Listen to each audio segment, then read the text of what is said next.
When planning your vertical slip fence installation, make sure to map out your fence posts exactly 8 feet apart from the center of each post to the center of the next post.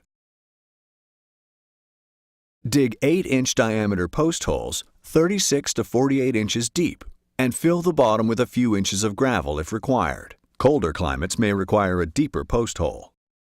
Insert the square aluminum post into the hole and ensure that the post is at least 76 inches from the ground to the top of the post for a 6-foot fence.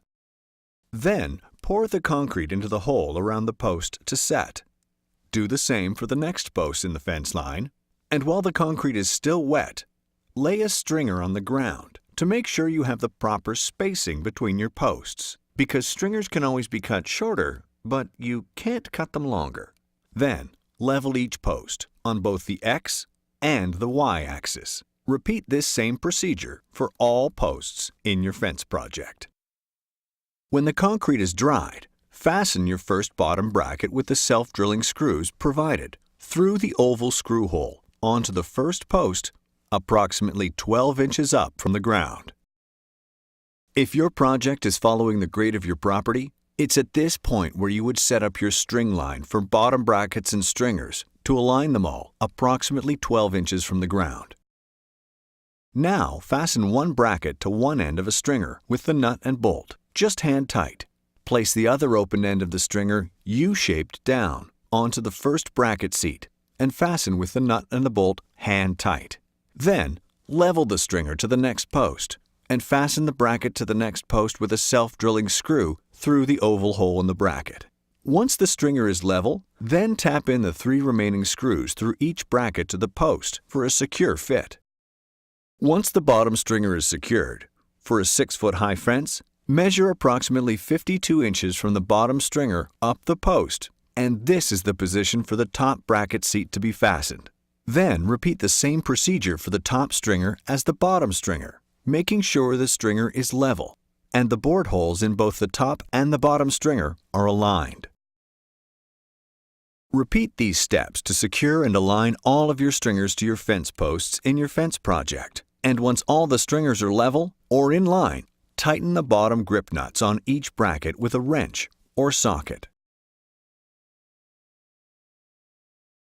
Then, before inserting boards, lay a 2x6 board on the ground between 2 fence posts to ensure the proper lift of your fence boards off the ground.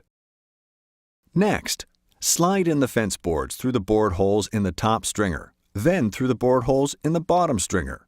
Be sure to leave 2 inches from the ground to the bottom of the fence boards if you did not place a 2x6 on the ground. Make sure that these boards are fairly level at the top with each other, or the fence will not look as level as it should.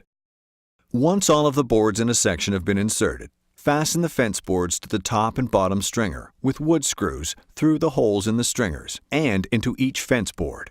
Fasten 2 top screws and 2 bottom screws on each board before moving on to the next board to prevent stringer sag.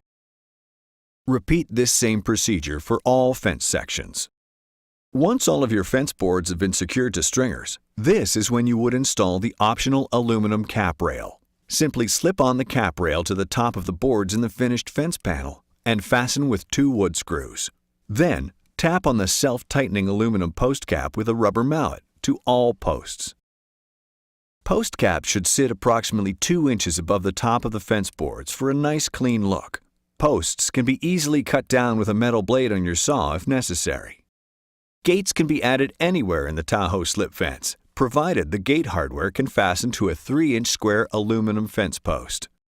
What you have now is a warm and private wood fence with the strength and endurance of an aluminum fence. Build a better fence.